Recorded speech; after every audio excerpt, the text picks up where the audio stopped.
Good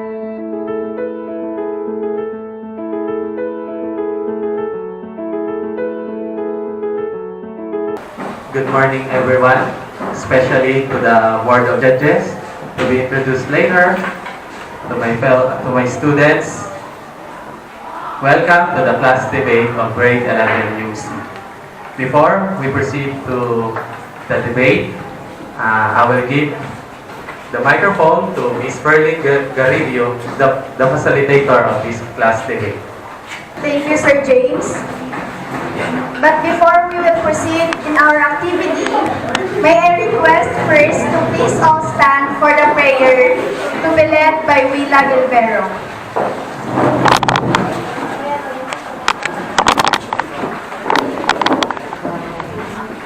So, let us put ourselves in the presence of God.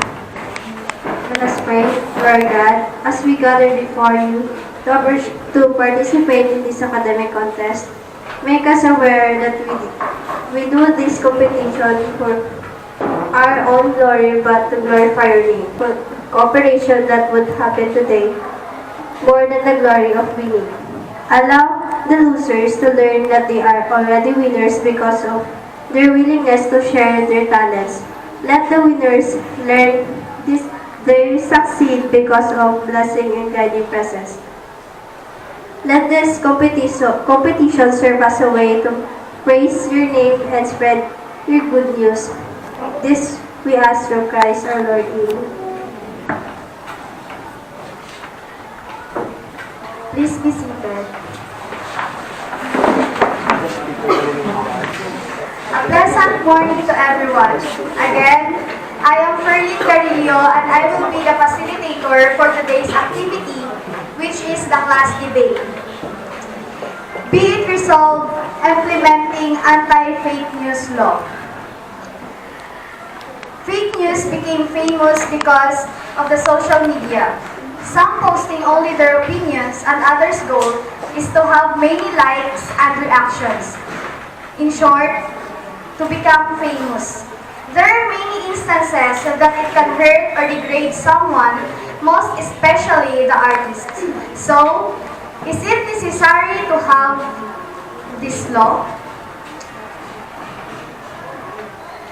We want to acknowledge the presence of our very own beautiful and handsome judges, Sir Edgar Alan Asog, Sir Roldan Bondok, and the Chairman of the Board of Judges, Mrs. Jeanette M. Calzado, ma'am. And the debaters coming from the proposition are, first speaker, Maria Robelin Sabanto, second speaker, Syra Democrito, third speaker, Abigail de la Peña, fourth speaker, Jeneline Namol, and the last speaker, Michael Julius Abenoja.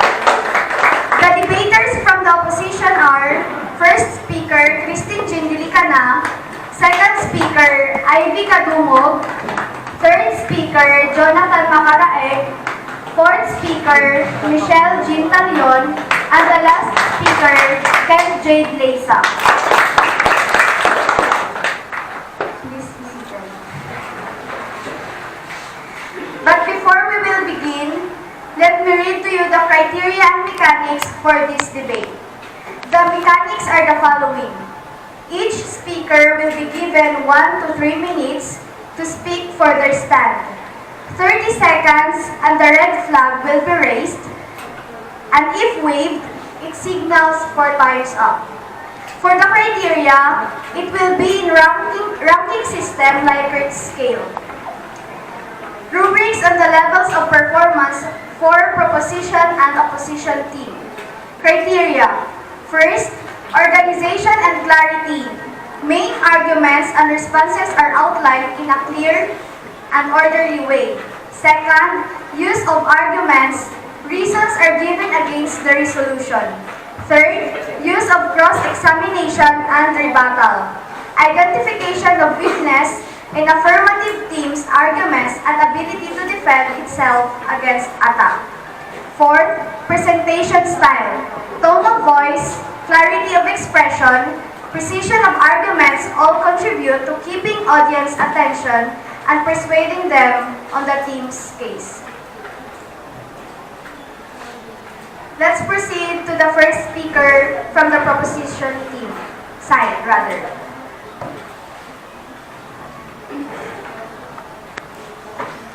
Good morning, ladies and gentlemen. Today, we will discuss and recheck the value of implementing the fake news law. Have you ever read about a certain news from either social media, websites, television, or any other form of communication in which made you ask if was it a fact or a delusional information? The idea that an information is falsified, it creates a negative impact to the netizens. For example, a radio station broadcasted a false alarm weather alert. It will definitely create inconvenience and compromise the ones who have heard it. Most of them will be in state of panicking. Then the next time they broadcasted a real one, some will not easily believe after a previous false news occurred. After all, the implementation of fake news law will benefit us all, the media and the recipients or receivers. This law is not about depriving someone's freedom of expression. Rather, it is a way of protecting people from false information. It's wrong to exaggerate information because it's way too much than what is real. That's why reporters should be cautious about what disseminate, because the world of information is not just a playground to be careless. It is not important or what less, because the little actions are milestones towards a greater success. Yes, there are more important issues rather than that, but there's nothing wrong if we consider it first. What is wrong is absolutely tolerating the wrong because of the reasons that you haven't solved yet the bigger issues.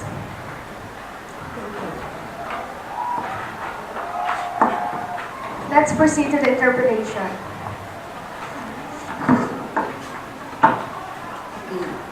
Are you in favor of free speech? I am definitely against in that matter. So what things made you agree on that kind of thing? I disagree because it is not a nonsense but an issue for us to deal with. Nobody likes to hear a certain fake information that will set your mind into false reaction.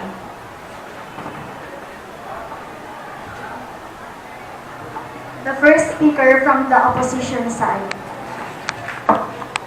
In the Philippines, a bill had been filed in the Senate seeking to penalize any person or entity who maliciously offer, publish, distribute, circulate, and spread false news or information in print, broadcast, or online media. But the question is it the government surpasses the right of the public, especially the freedom of expression of everyone? Based on my research, according to the Constitution of the Philippines, Article 3, Section 4, no law shall be passed abridging the freedom of speech, of expression, or of the press of the right of the people peaceably to assemble and petition the government for redress of grievances. And I strongly agree with it, because everyone has the right to know everything that's happening in his or her environment. This fake news law may also affect the truth because the reporters or the journalists may be afraid or be very careful of what he or she going to write because of this law. And some of the important details will not be added just to be safe. And the best example of this is in the Korean novella Pinocchio, one of the characters became famous reporter because she always exaggerating the scene while she is reporting. For example, what if someone would say he or she loves you without any efforts and evidences to prove it? Could you still believe him or her? Of course not. Use your mind, not your eyes and ears, because not everything that you hear or see is true. Our brain is more important and not this fake news law. It can develop our thinking skills in analyzing important issues in the society that can affect the right and dignity of the other people. For me, as the youth, this fake news law should not be passed because it's not fair to everyone. This fake news law is a threat to our democracy. Thank you. The interpretation. What do you think is the similarity of a person's expression and person's statement to inform? I think both of them gives information. Didn't you think that there's a difference between a personal opinion from an informative declaration? Yes, I think there's a difference between personal opinion and informative declaration. Because when we say personal opinion, it's just based on your personal views or beliefs according to your principles. While the informative declaration has its basis, and it maybe came from what you've heard, watched, or read.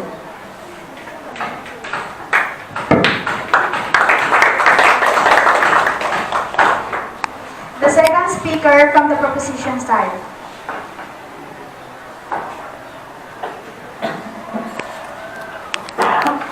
False information or fake news is a raw type of news wherein the writer adds a twist and other stories are made along the process of spreading it.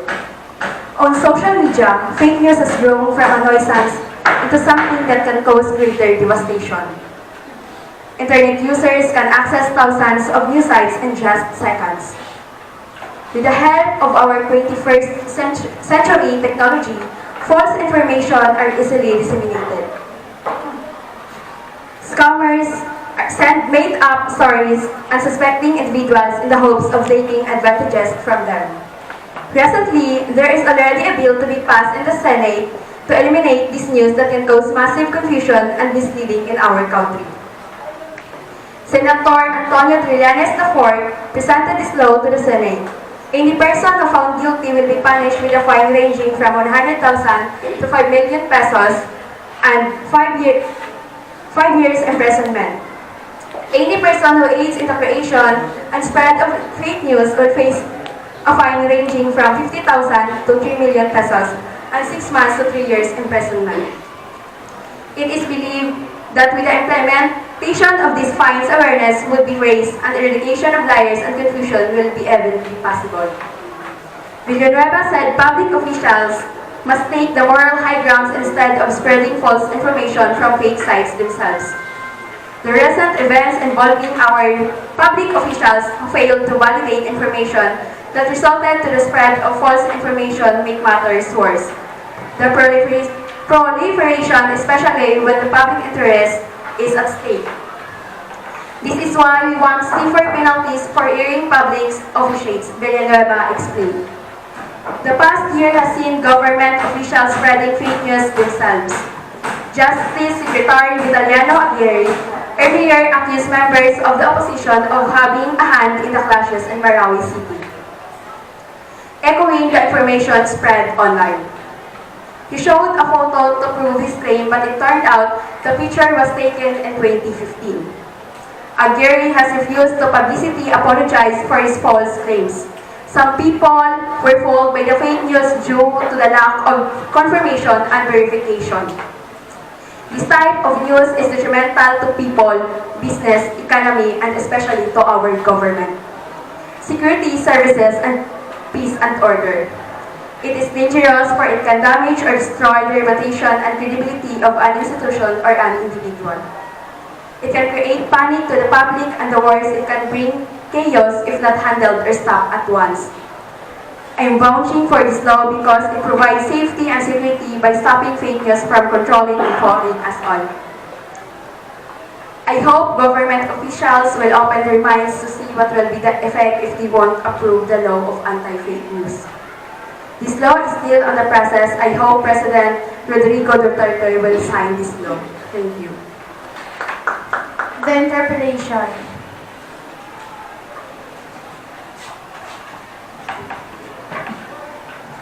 Safe? Safe for us. Are you sure? Yes. Well, as I notice right now, fake news is a nonsense things that can destroy life. So how you can explain that, please? You said fake news is nonsense, but this is not nonsense because it can destroy the reputation and dignity of others. This law is safe, it provides safety and security for everyone. Thank you. The second speaker from the opposition side. Good morning, ladies and gentlemen. I am Ivy Kadungo, waving the flag of negative side. F-A-K-E. Fake news.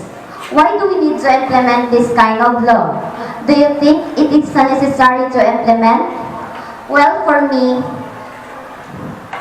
it is a big no. No, no, no. Why? Imagine, it's fake, which means it is not true or valid.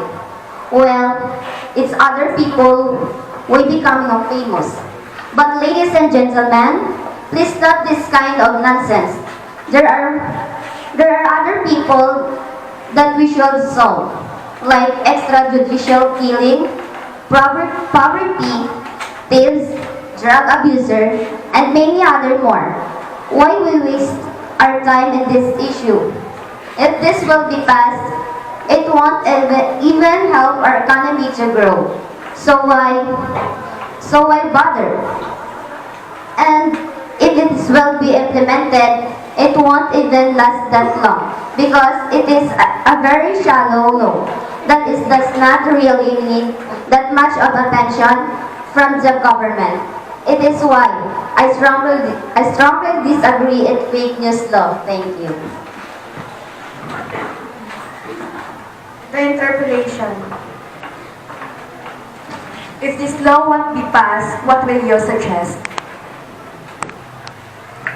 Firstly, I don't agree with this law, so even it will not be passed, I will suggest other different law for other issue of our country because we have lots of bigger problems to handle other than spreading fake news.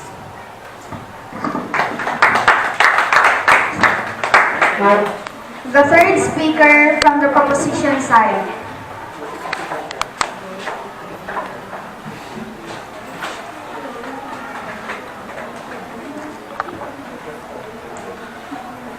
As we all know, Filipinos are believing in the saying that to see is to believe. So that many of us believe in the news that we only see. We don't do some research or evidence that can prove if the news is true or not. The issue of fake news is more significant than ever, and if not curbed, it would continue to fool readers, carrying on with its antics of blurring the truth from manufactured lies. Spreading fake news such as using a photo of Honduras police when she asked the public in one of her articles to pray for the Philippines Army during the recent war in Marawi. In the peak of public outrage due to the killing of the 17-year-old victim, Kia de los Santos, as part of the drug crackdown of the Turkey administration. Assistant Secretary Yusun wrote in August this year a story of a killed cop and an operation to prick the conscience of those against the drug war of the president. However, the officer's wake that she cited was still back in year 2016. This is some of the example of fake news. I know, it seems like I'm being deliberately to the negative side that I continue to say that anti-fake news law will ultimately be a good thing for us in the face of its devastating real-life aspects. But wake up and be practical because in this world, we only need to fight for our survivals. Many citizens are being victims. They are being hurt or bullied by the famous people with the black propaganda, who only wants to be famous or to be the center of attraction. So, I, as a citizen, I will say that anti-fake news law will be a good thing for us. It can help us to live with a truthful world. That's all, thank you. The interpellation.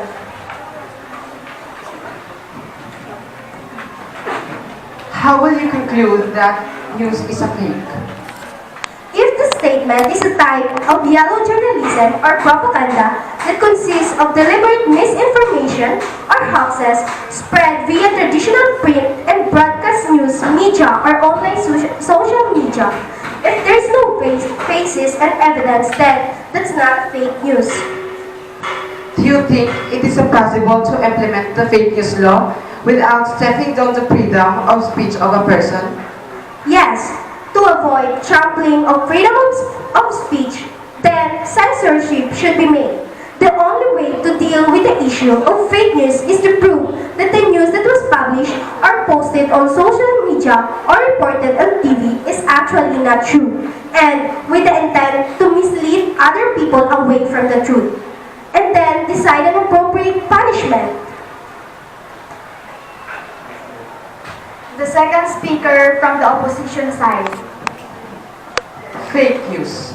Fake news stories cannot only polarize different groups within the nation, but also affect international relations. Based on my research, back in 2013, the World Economic Forum warned that so-called digital wildfires, that unreliable information going viral online, aka fake news, would be the one of the biggest threats faced by the society.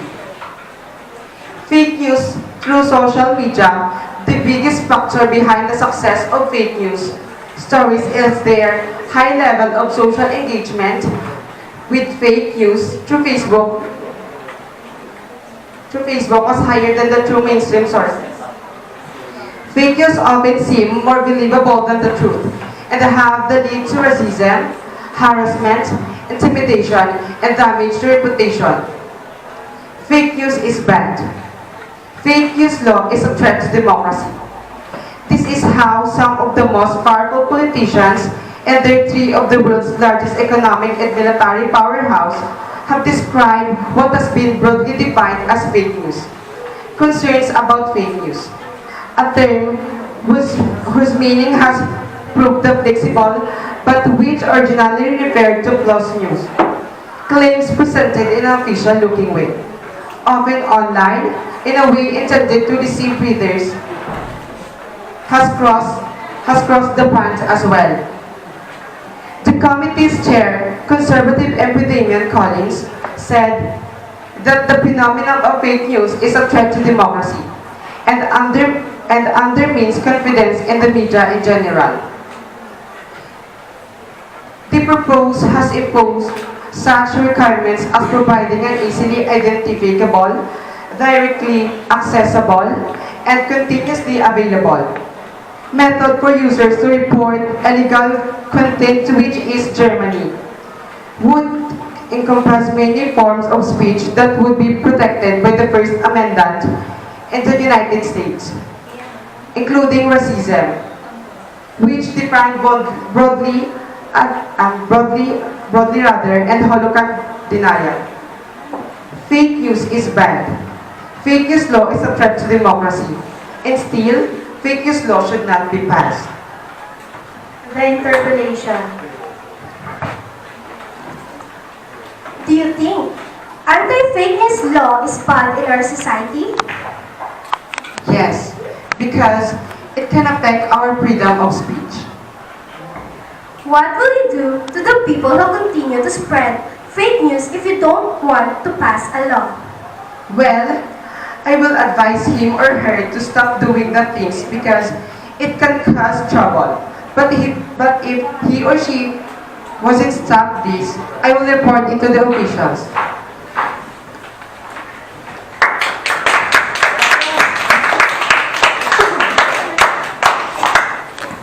Let's proceed to the fourth speaker from the proposition side. Good morning, everyone. In today's generation, where millennials and high-tech gadgets are dominating with the help of internet, searching for news online are very possible. News will sometimes make us think if it is true or not. Many bloggers, pages, and establishments are circulating fraud or fake news. They are the ones who try to get the sympathy or the attention of the masses by simply using unbelievable headlines, where it is linked to many negative outcomes including impacts on mental health, substance use, and sometimes suicide. Also, fake news can ruin the what we call reputation of our politicians. For example, the news about the attack on Marawi, that accordingly some of the Liberal Party senators were spotted as part of planning the attack. It was posted by Mocha Olson, the Presidential Undersecretary of Communication. The group of Liberal Party senators will presented evidences proving that the news was fake. Later, Mocha Olson asked for an apology for the fake news, which resulted in the destroyed reputations of the said senators. This is some example how powerful and influential fake news are. This anti-fake news bill will be a big help to what is truly happening in our country. It is also a reminder that everyone has the right to know what is truly happening, not just only for the benefit of some and those who are in power. It is a law that will open the eyes of those who just protecting where they can benefit. Everyone has the right to express their what we call freedom of expression, but it doesn't mean that we have the right to ruin or to destroy the reputation of a person, group of people, company, and institution. And it cannot break our freedom of expression because freedom of expression and speech has its limits and parameters. And according to our beloved Senator Manny Pacquiao, this fake news is poisoning our country. So to those who have circulating this fake news without evidences, think before you click. That's all. Thank you.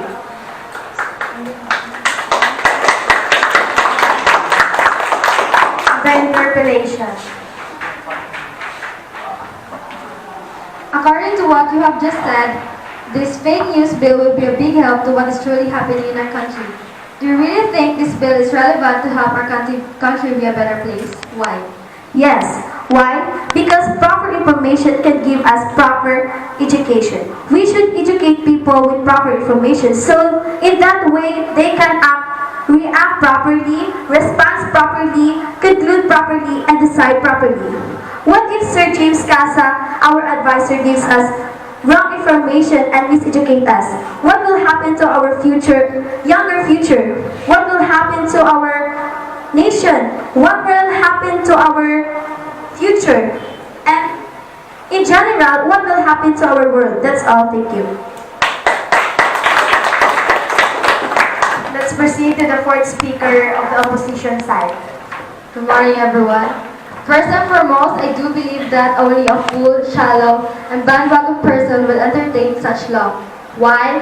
Well, fake news law means capturing a person who spreads fake news and make them pay a fine which may range from 40,000 pesos up to 200,000 pesos. But then again, my dear classmates, what you know and might not understand is that fake news law means being labeled as people without integrity, that such law would be implemented for us to be voracious. And come to think of it, it also means breaking up everyone's freedom of expression. There is an article which states that Senator Antonio Trillanes IV suggested during the Senate hearing on fake news to set higher standards to avoid the proliferation of fake news. But even our President Rodrigo Duterte doesn't agree of this law, because he said in response that setting standards for writing news stories is a dangerous move as it would violate the journalist's right to freedom of expression. This is true because by the time this law will be approved, journalists will be very conscious on what they write, which will cause to limiting their information and ideas to avoid misunderstanding and accusation of spreading fake news. In return, we readers won't get enough detail on the specific news which will cause of inconvenience to us. But let's say fake news law was approved by President, and there are 2,000 Filipino netizens tweeted a fake news. Would the government be able to punish them all? Our police can't even catch all the traffic rule violators. How much more with this law, where information came from anonymous people from the internet? What if they're using other people's name, or what if they're using non-existing name? How would they handle this? I personally don't get why lots of people is fooled with this spreading fake news. Are they really that foolish that they can't tell if the news is valid? People should learn how to be independent and dig more about the news that they have just read. The problem is not with the people who spread the fake news, but the people who believes in it. Thank you. The interpretation. So, Michelle Jean Talion, if this law won't be passed, what do you think will happen to the victims? Well, if the victim is a celebrity, it won't be any effect to them because they are immune to this kind of of issues. But if you are a normal person, which is for example what happened last time with Angelica Magday, where her photo was used for another account and bashed our school, and knowing she's not that kind of person, and she's an alumni of this school, so why would we believe her? If you have friends, former classmates and teachers, families, they would support your back, not get the fake news get you. That's all thing.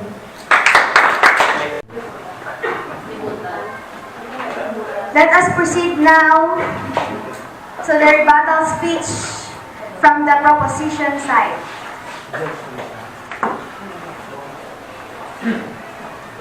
Kailangan mo.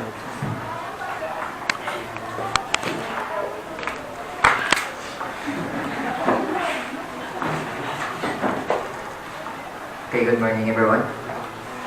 Anti-fake news law can help eradicate fake news and posters. Posters are the fake people that can be found in all types of social media. Fake news can bring people down or destroy someone's reputation and can bring false alarm to the government.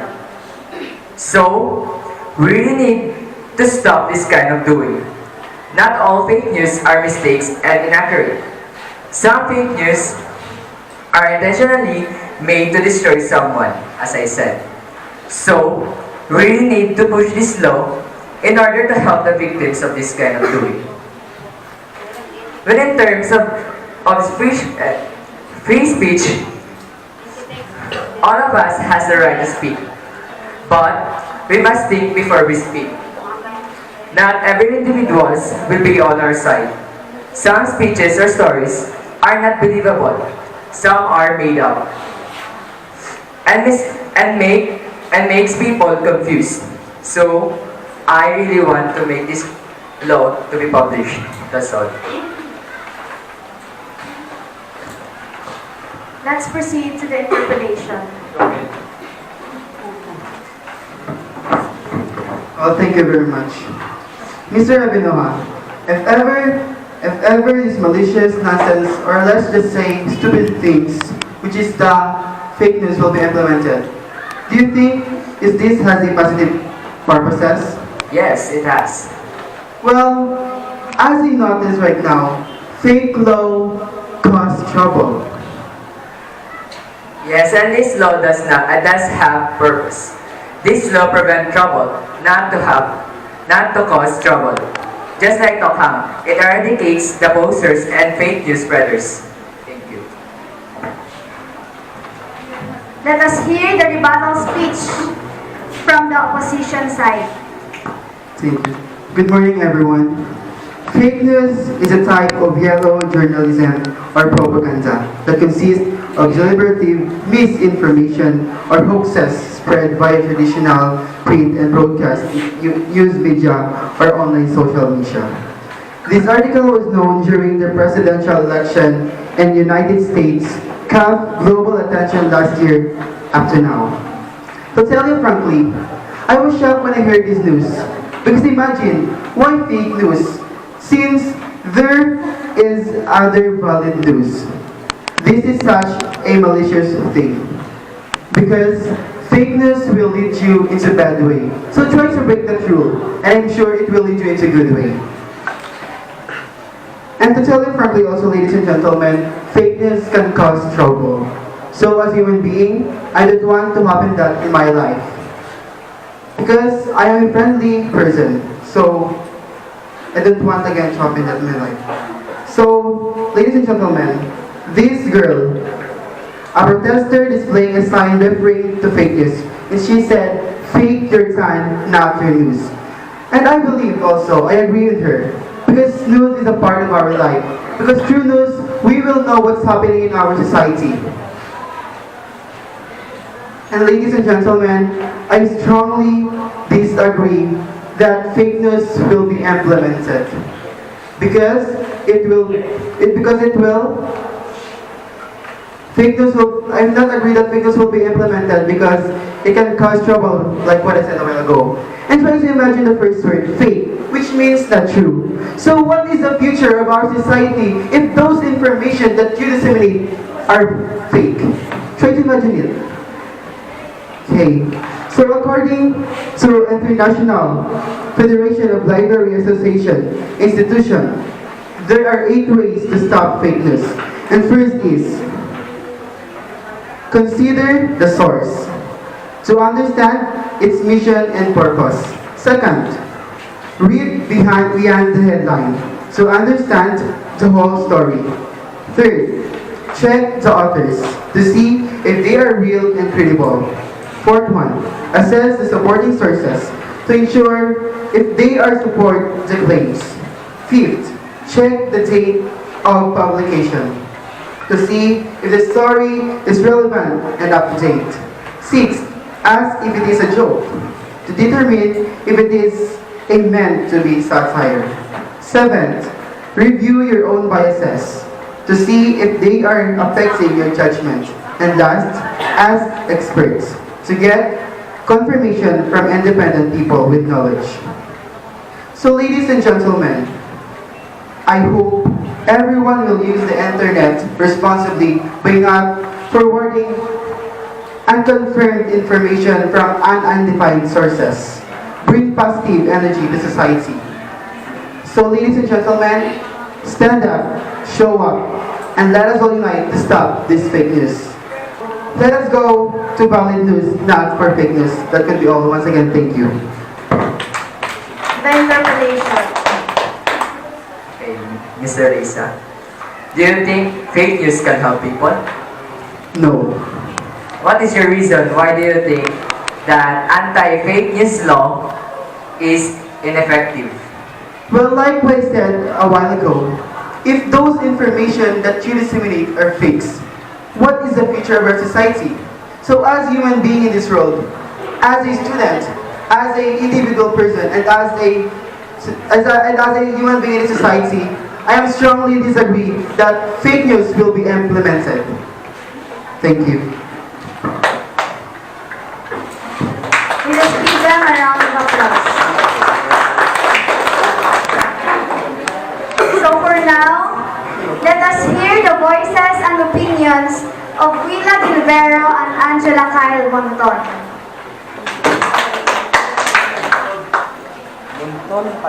So, in my own opinion, we should implement the fake news law because it can damage a lot. Like an agency, entity, person, or public. Mostly, the civilian people are the source of fake news, or either the reporters because they can hide their person's credibility. Yes, we have a democratic country, but it is the way to protect the people from false news. The earlier we implement it, the less negative effect the issue can give. So, why we waste time? Why wait tomorrow? If we can start today.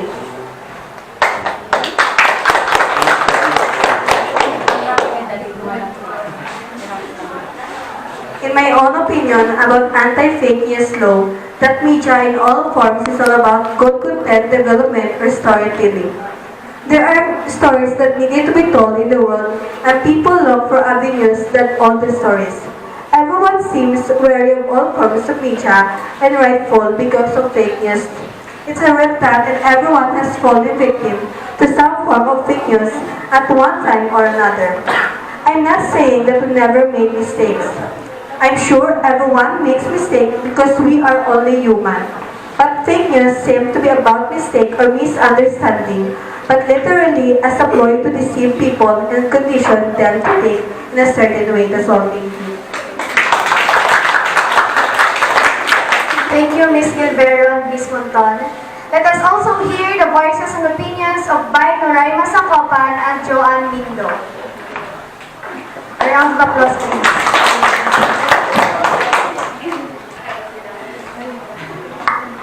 Good morning, everyone. In my own opinion, we should not continue spreading fake news though, to avoid misunderstanding and trouble in our country. That's all. Thank you.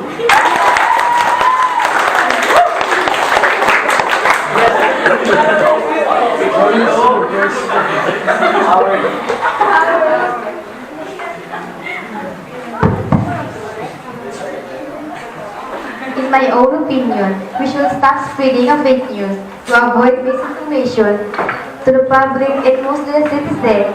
People are involved in it just to catch the attention of people. That's all. Thank you. Thank you, Ms. Sacopan and Ms. Lindo. Let us hear the word of thanks and acknowledgement of our advisor, Sir James Casa.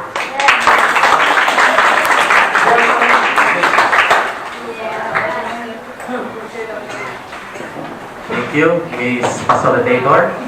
Once again, good morning. I would like to extend my thanks to our Almighty God for giving us the strength and shower the knowledge to make this activity a successful one. To the Board of Judges, Ma'am Calzado, Sir Bundo, Sir Aso, for sharing your experiences as adjudicators of this debate. To Mr. Wenzel Ken Sanchez, for rendering his time as videographer. To my students who exerted their effort to do this activity more meaningful. To my friends and family for giving inspiration and motivation to me. And most of all, a very big thank you and applauding appreciation to all of you, because without you, this will not be a successful one. Again, good morning. Are you excited to hear the names of the winners for this class debate? Yes! Yes! Then, may I request the chairman of the Board of Judges, Mrs. Jeanette M. Calzado, to please be here in front to give us some comments about this debate and also to declare the best speaker, the best in rebuttal, and also the winning team for this class debate. I will not give a long comment, but I would like to appreciate all your efforts, all your ideas. A very good job. Congratulations, by the way, all our speakers and all our rebuttalists. Again, congratulations. Now, for the declaration of our winners, for best speakers, from proposition side is awarded to speaker number 4.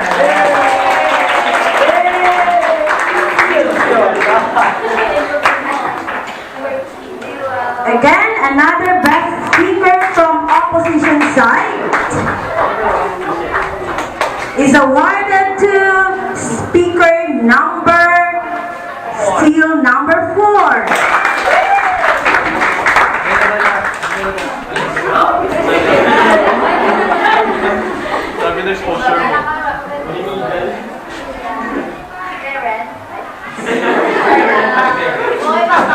For best rebuttalist,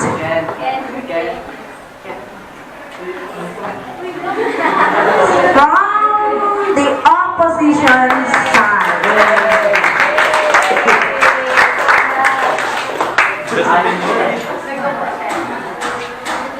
Hello, students. and the best debating team is awarded to from proposition.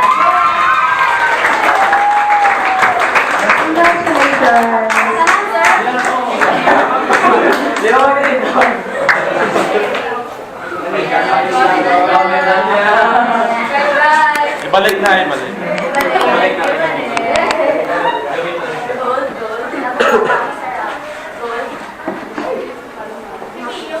Balik na. Picture ka muna ito, ma'am. Ma'am, sali dito, ma'am. Ma'am, sir, sali dito sa akin. Sali na dito.